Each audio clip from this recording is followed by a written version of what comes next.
ជំរាបសួរអ្នកទស្សនាទាំងអស់គ្នាហ្នឹងហើយថ្ងៃនេះខ្ញុំចែកម្លែកកន្លឹះខ្លីមួយពាក់ព័ន្ធទៅលើ Telegram ទៀតហើយអញ្ចឹងខ្ញុំចេញវីដេអូមុនមានបងប្អូនយើងទស្សនាគ្រប់គ្រងច្រើនអញ្ចឹងខ្ញុំចែកម្លែកកន្លឹះខ្លីមួយទៀតពាក់ព័ន្ធ Telegram ដែរអញ្ចឹងអ្នកដែលគាត់ប្រើ account Telegram គួរតែមើលវីដេអូនេះឲ្យយល់ឲ្យដឹងកុំឲ្យបាត់បង់ account របស់យើងទៅថ្ងៃក្រោយមួយទៀតដើម្បីឲ្យមានសុវត្ថិភាពនៅក្នុងការប្រើ Telegram អញ្ចឹងបងប្អូនមើលវីដេអូនេះហើយបងប្អូននឹងអាចយល់ខ្លះៗពីការប្រើ Telegram ឲ្យមានសុវត្ថិភាពអូខេអញ្ចឹងខ្ញុំឧទាហរណ៍ខ្ញុំចូលទៅ Telegram អញ្ចឹងយើងចូលទៅយើងធ្វើការវាយលេខទូរស័ព្ទរបស់យើងដើម្បី login នៅ account ចាស់របស់យើងណាខ្ញុំបន្ថែមលេខ0នេះមួយទៀតអញ្ចឹងឧបមាថាយើងបានបាត់ទូរស័ព្ទឬមួយក៏យើងបាត់លេខអញ្ចឹងយើងចង់យក account Telegram ចាស់របស់យើងមកប្រើវិញតើយើងគួរយកបែបណាឥឡូវខ្ញុំចុចឲ្យបងប្អូនមើលទាំងអស់គ្នាអញ្ចឹងយើងដាក់លេខទូរស័ព្ទមកដល់ជើអានេះចុច continue ទៀតទៅចុច allow ទៅនេះបងប្អូនmessage បានគេផ្ញើមកថា check your Telegram message អញ្ចឹងគេផ្ញើទៅកូដហ្នឹងទៅ Telegram app ភ្ជាប់ជាមួយលេខទូរស័ព្ទរបស់យើងនៅក្នុង device អញ្ចឹងបានន័យថា Telegram របស់យើងបានបាត់ហើយទូរស័ព្ទយើងបានបាត់ហើយអញ្ចឹងទុកឲ្យយើងមានលេខទូរស័ព្ទហ្នឹងក៏គេអត់ផ្ញើកូដមកចូលលេខទូរស័ព្ទបងប្អូនទាំងអស់គ្នាដែរដោយសារតែគេផ្ញើទៅលើ app ដែលយើងកំពុងប្រើនៅក្នុងទូរស័ព្ទដែលយើងបាត់បង់ទៅអញ្ចឹងជៀសវាងកុំឲ្យបាត់ account និងឲ្យមានសុវត្ថិភាពផងបងប្អូនគួរតែមើលវីដេអូនេះឥឡូវខ្ញុំនឹងបង្ហាញបងប្អូនទាំងអស់គ្នាតោះឥឡូវយើងអនុវត្តវិធីសាស្ត្រការពារកុំឲ្យបាត់បង់ account ចាស់យើងទៅថ្ងៃក្រោយនិងការពារសុវត្ថិភាពនៅគេ hack account របស់យើងអូខេឥឡូវយើងចូលទៅកន្លែង tray 3ចំណុចនេះមកប៉ុន្តែបើពួក iPhone វាអាចនៅខាងនេះអញ្ចឹងណាបងប្អូនអញ្ចឹងខ្ញុំចុចចូល tray 3បន្ទាប់មកបងប្អូនយករើសមើលពាក្យថា setting បន្ទាប់មកទៀតបងប្អូននេះបងប្អូនមើលអាកន្លែង privacy and security នេះបងប្អូនចុចលើវាមកអញ្ចឹងចំណុចដែលបងប្អូនត្រូវធ្វើនោះគឺនេះ two step នេះយើង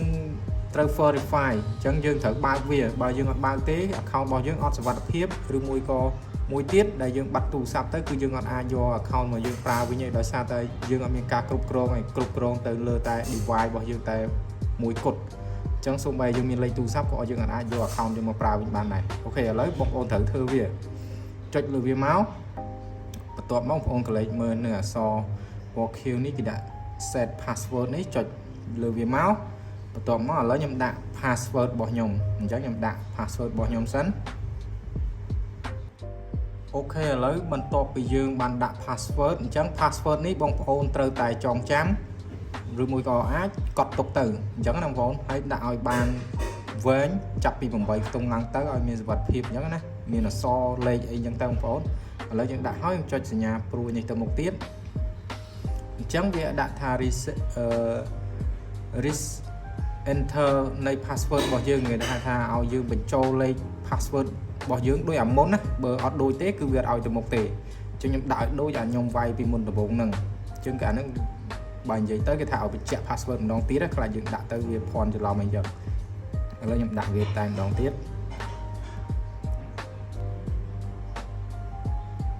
ហ្នឹងហើយឥឡូវបន្ទាប់ពីយើងដាក់ password រួចរាល់យើងចុចអាសញ្ញាព្រួយពណ៌ខៀវនេះប៉ុន្តែបើយើងដាក់អត់ដូចអាមុនគឺវាអត់ឲ្យទៅមុខទេអញ្ចឹងវាឲ្យត្រូវវាយដូចអាមុនទៅចុចមកបន្ទាប់មកកន្លែងនេះបងប្អូនត្រូវដាក់ក៏បានមិនដាក់ក៏បានវាមានកន្លែង skip ឲ្យទៅអញ្ចឹងបងប្អូន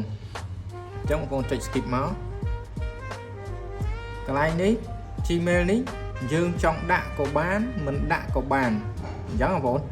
ប៉ុន្តែជាជំរើសល្អខ្ញុំឲ្យបងប្អូនត្រូវដាក់ Gmail មួយទៅ Gmail ហ្នឹងយើងអាចនឹងកត់ទុកដាក់តាមកាបូបតាមអីចឹងណាបងប្អូនអញ្ចឹងបងប្អូនមិនដាក់ក៏បានអត់ក៏បានតែសម្រាប់ខ្ញុំដាក់ហើយដើម្បីសុវត្ថិភាពទៅថ្ងៃក្រោយយើងបាត់បង់ account បាត់ទូរស័ព្ទឬក៏មួយយើងបាត់លេខបាត់អីទៅអញ្ចឹងយើងអាចយកតាមរយៈ account Gmail របស់យើងបានឥឡូវខ្ញុំដាក់ account របស់ខ្ញុំសិន អូខេឥឡូវខ្ញុំបានបញ្ចូល account របស់ខ្ញុំរួចរាល់ទៀតហើយអញ្ចឹងបន្តិចទៀតខ្ញុំនឹងបង្ហាញឲ្យបងប្អូនកាន់តែច្បាស់តើវិធីសាស្ត្រក្នុងការ verify two step ហ្នឹងតើវាមានលក្ខណៈខុសគ្នាបែបណាក្នុងការចូល Telegram របស់យើងឥឡូវនេះទេខ្ញុំចុចទៅមុខទៀតអូខេអញ្ចឹងវា send code ទៅនៅក្នុង Gmail របស់យើងអញ្ចឹងខ្ញុំទៅយក code សិនតោះឥឡូវខ្ញុំបញ្ចូលលេខ code ឲ្យបងប្អូនមើលអញ្ចឹងលេខ code មាន6ខ្ទង់បងប្អូនអូខេបន្ទាប់ពីយើងដាក់លេខ code ហើយយើងចុច return បើកវាទៅ setting វិញក៏បានមិននេះវិញក៏បានដែរអញ្ចឹងយើងចុចថយប៉ុណ្ណេះមកយើងជោគជ័យបងប្អូនអូខេឥឡូវខ្ញុំធ្វើការ log out ចេញនៅ account របស់ខ្ញុំ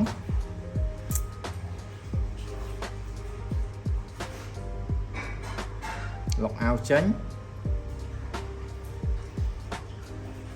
អូខេឥឡូវយើងឧបមាថាយើងបានបាត់ទូរស័ព្ទហើយអញ្ចឹងយើងទៅប្រើយក account របស់យើងមកវិញប្រើយើងចុចតែប៉ុណ្ណេះមកហើយយើងដាក់លេខទូរស័ព្ទរបស់យើងមកលេខទូរស័ព្ទ account Telegram របស់យើងមក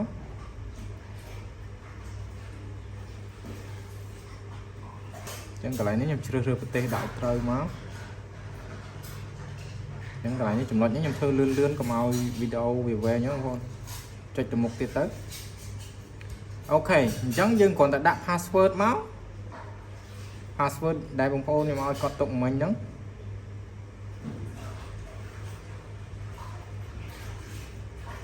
អូខេបន្ទាប់ពីខ្ញុំដាក់ password មកដាក់ password រួចរាល់ហើយយើងគ្រាន់តែចុចអានេះទៅមុខទៀតទៅចឹងអូខេយើងបានចូល Telegram ហើយអញ្ចឹងវាអត់មានទាមទារទៅ device ឬក៏ទៅ verify លេខទូរស័ព្ទមួយទៀតវាអត់ទាមទារទៅទាមទារ code ទៅ Gmail របស់យើងទេtrongវីដេអូនេះខ្ញុំធ្វើបង្ហាញសម្រាប់តែបងប្អូនមួយចំនួនដែលគាត់មិនសូវយល់មិនសូវចេះអញ្ចឹងបងប្អូនអាចធ្វើតាមវីដេអូខ្ញុំនេះបានអញ្ចឹងចំណេះដឹងក៏មានតែប៉ុណ្្នឹងទេ